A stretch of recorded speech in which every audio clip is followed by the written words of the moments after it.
بسم اللہ الرحمن الرحیم۔ آج ہم حضرت محمد صلی اللہ علیہ وآلہ وسلم کے وصال کے بارے میں جانیں گے، تو جڑے رہیں ویڈیو کے آخر تک۔ اگر نیو ہیں تو چینل کو سبسکرائب کر دیں۔ حضور اکرم صلی اللہ علیہ وآلہ وسلم کی پاک روح کو اس دنیا میں اس وقت تک رہنے کی ضرورت تھی کہ نبوت کا کام پورا نہ ہو جاتا اور توحید کی روشنی سے دنیا کا اندھیرا دور نہ ہو جاتا۔ اب جب کہ یہ کام پورا ہو چکا تو پھر اللہ کے پاس واپسی کا حکم آ پہنچا۔ حجت الوداع کے موقع پر عام مسلمانوں کو اپنے دیدار سے مشرف فرما کر اللہ کے آخری احکام سے مطلع فرمایا۔ حج کے سفر سے واپسی کے 2 ماہ بعد آپ صلی اللہ علیہ وآلہ وسلم نے ان مسلمانوں سے بھی رخصت ہونا چاہا جو شہادت کا پیالہ پی کر ہمیشہ کی زندگی پا چکے تھے۔ احد جا کر آپ صلی اللہ علیہ وآلہ وسلم نے احد کے شہیدوں کے لیے دعا فرمائی اور ان کو ٹھیک اس طرح سے رخصت کیا جیسے مرنے والا اپنے زندہ کو رخصت کرتا ہے۔ اس کے بعد ایک مختصر سی تقریر فرمائی کہ میں تم سے پہلے حوض کوثر پر جا رہا ہوں۔ اس حوض کی وسعت اتنی ہے جتنی ایلا سے مقام جحفہ تک۔ مجھ کو دنیا کے سارے خزانوں کی کنجیاں دی گئیں۔ مجھے یہ ڈر نہیں کہ تم میرے بعد شرک کرنے لگو گے، البتہ اس سے ڈرتا ہوں کہ تم دنیا میں پھنس کر آپس میں ایک دوسرے کا خون نہ بہاؤ تو تم میں اس طرح برباد ہو جاؤ گے جیسے پہلے کی قومیں برباد ہوئیں۔ احد کے شہیدوں کے بعد عام مسلمانوں کے قبرستان کی باری آئی۔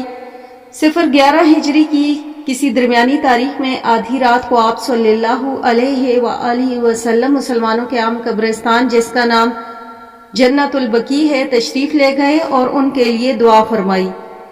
قبرستان سے آئے تو مزاج ناساز ہوا۔ یہ بدھ کا دن تھا اور ام المؤمنین حضرت میمونہ کی باری کا دن تھا۔ 5 دن تک اسی بیماری کی حالت میں باری باری ایک بیوی کے حجرے میں تشریف لے جاتے۔ پیر کے دن بیماری زیادہ بڑھی تو بیویوں سے اجازت لے کر حضرت عائشہ رضی اللہ تعالی عنہ کے گھر قیام فرمایا۔ کمزوری اتنی تھی کہ بے سہارا چل نہیں سکتے تھے۔ حضرت عباس رضی اللہ تعالی عنہ اور حضرت علی رضی اللہ تعالی عنہ دونوں بازو تھام کر حضرت عائشہ رضی اللہ تعالی عنہ کے حجرے میں لائے۔ جب تک آنے جانے کی طاقت رہی مسجد میں نماز پڑھانے کو تشریف لاتے رہے۔ سب سے آخری نماز آپ صلی اللہ علیہ وآلہ وسلم نے مغرب پڑھائی۔ عشاء کا وقت آیا، دریافت فرمایا کہ نماز ہو چکی۔ لوگوں نے عرض کیا کہ حضور اکرم صلی اللہ علیہ وآلہ وسلم کا انتظار ہے۔ برتن میں پانی بھروا کر غسل فرمایا، لیکن اٹھنا چاہا تو غش آ گیا۔ افاقہ ہوا تو پھر پوچھا نماز ہو چکی۔ پھر کہا گیا کہ حضور اکرم صلی اللہ علیہ وآلہ وسلم کا انتظار ہے۔ آپ صلی اللہ علیہ وآلہ وسلم نے پھر غسل فرمایا، اٹھنا چاہا، پھر بے ہوش ہو گئے۔ افاقہ ہوا تو پھر دریافت فرمایا، تیسری بار جسم مبارک پر پانی ڈالا۔ پھر جب اٹھنے کا ارادہ کیا تو پھر غشی طاری ہو گئی۔ اب جب افاقہ ہوا تو پھر ارشاد فرمایا کہ ابو بکر نماز پڑھائیں۔ چنانچہ کئی دن حضرت ابو بکر رضی اللہ تعالی عنہ نے نماز پڑھائی۔ وفات کے 4 روز پہلے طبیعت میں کچھ سکون ہوا۔ ظہر کے وقت پانی کے ساتھ مشکوں سے غسل فرما کر حضرت عباس رضی اللہ تعالی عنہ حضرت علی رضی اللہ تعالی عنہ کے سہارے سے آپ مسجد میں تشریف لائے۔ جماعت کھڑی تھی۔ حضرت ابو بکر صدیق رضی اللہ تعالی عنہ نماز پڑھا رہے تھے۔ آہٹ پا کر انہوں نے پیچھے ہٹنا چاہا مگر آپ صلی اللہ علیہ وآلہ وسلم نے انہیں روک دیا اور ان کے پہلو میں آ کر بیٹھ گئے۔ نماز کے بعد ایک مختصر سا خطبہ دیا جس میں فرمایا کہ اللہ نے اپنے ایک بندے کو اختیار عطا فرمایا کہ خواہ وہ دنیا کی نعمتوں کو قبول کرے یا اللہ کے پاس جو کچھ ہے اس کو قبول کرے، لیکن اس نے اللہ ہی کے پاس کی چیزوں کو قبول کیا۔ یہ سن کر حضرت ابو بکر صدیق رضی اللہ تعالیٰ عنہ رو پڑے کیونکہ وہ سمجھ چکے تھے کہ یہ بندہ خود محمد صلی اللہ علیہ وآلہ وسلم ہے۔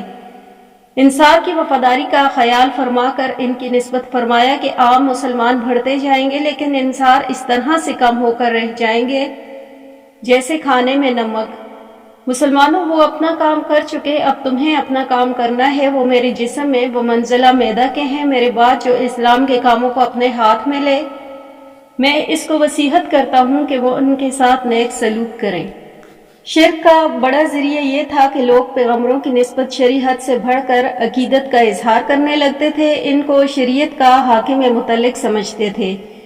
یہ نقطہ اس وقت ان حضرت صلی اللہ علیہ وآلہ وسلم کے پیش نظر تھا۔ فرمایا کہ حلال و حرام کی نسبت میری طرف نہ کی جائے، میں نے وہی چیز حلال کی ہے جو اللہ نے حلال کی ہے، اور وہی حرام کی ہے جو اللہ نے حرام کی ہے۔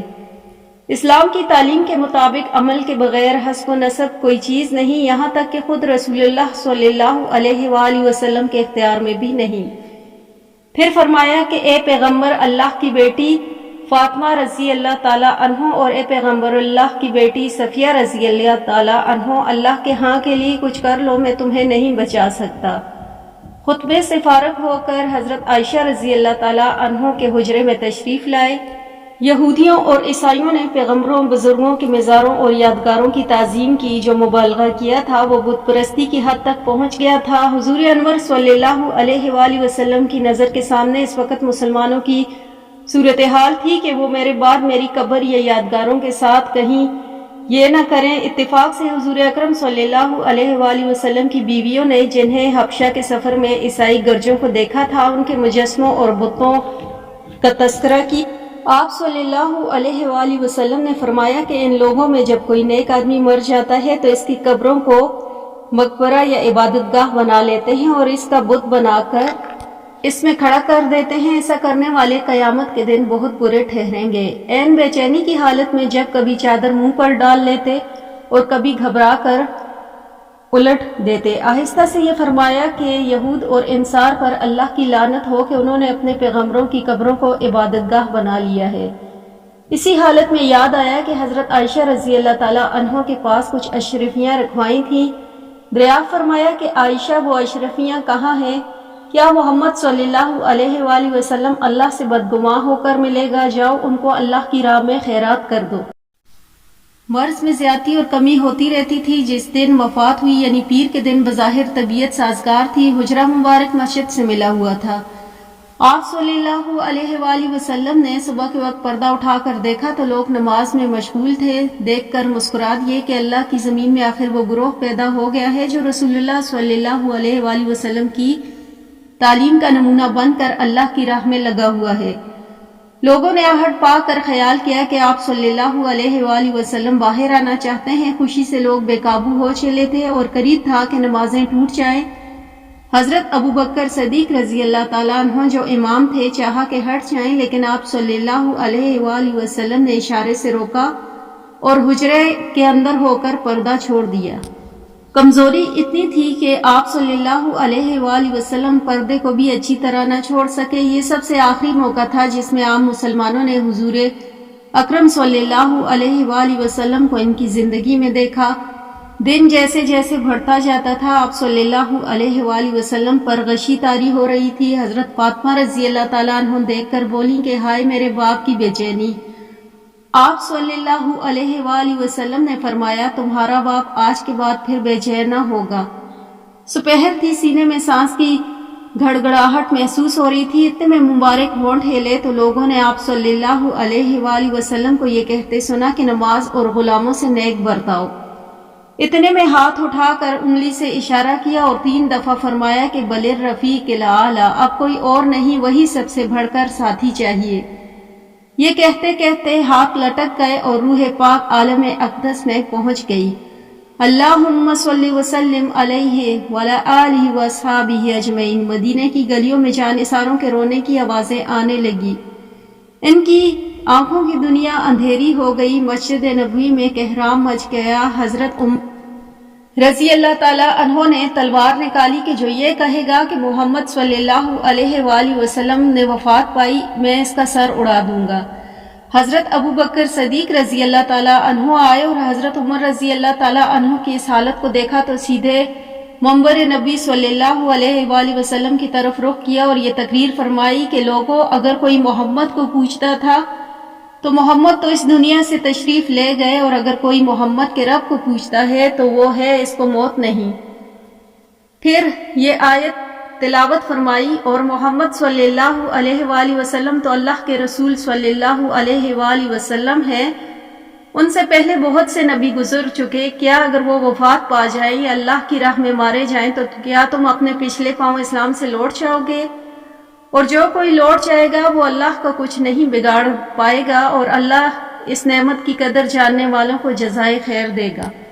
اس آیت کا سننا تھا کہ سارے مسلمانوں کی آنکھیں کھل گئیں اور ایسا معلوم ہوا کہ یہ آیت پاک آج ہی اتری ہے۔ ہر مسلمانوں کی زبان پر یہی آیت تھی اور اسی کا چرچا تھا۔ حضور انور صلی اللہ علیہ وآلہ وسلم کی وفات ہجرت کے 11ویں سال ربیع اول کے مہینے پیر کے دن سپہر کے وقت ہوئی۔ مشہور روایت ہے کہ 12 ربیع الاول کی تاریخ تھی، مگر بعض لوگوں کی تحقیق یہ ہے کہ ربیع الاول کی پہلی تھی۔ ان حضرت صلی اللہ علیہ وآلہ وسلم کے تجہیز و تکفین کا کام منگل کو ہوا اور آپ صلی اللہ علیہ وآلہ وسلم کے خاص عزیز نے اس کام کو سر انجام دیا۔ حضرت فضل بن عباس رضی اللہ تعالیٰ عنہ، حضرت علی رضی اللہ تعالیٰ عنہ اور حضور اکرم صلی اللہ علیہ وآلہ وسلم کے آزاد کیے ہوئے غلام حضرت زید رضی اللہ تعالیٰ عنہ کے بیٹے حضرت اسامہ رضی اللہ تعالیٰ عنہ نے آپ صلی اللہ علیہ وآلہ وسلم کو نہلایا۔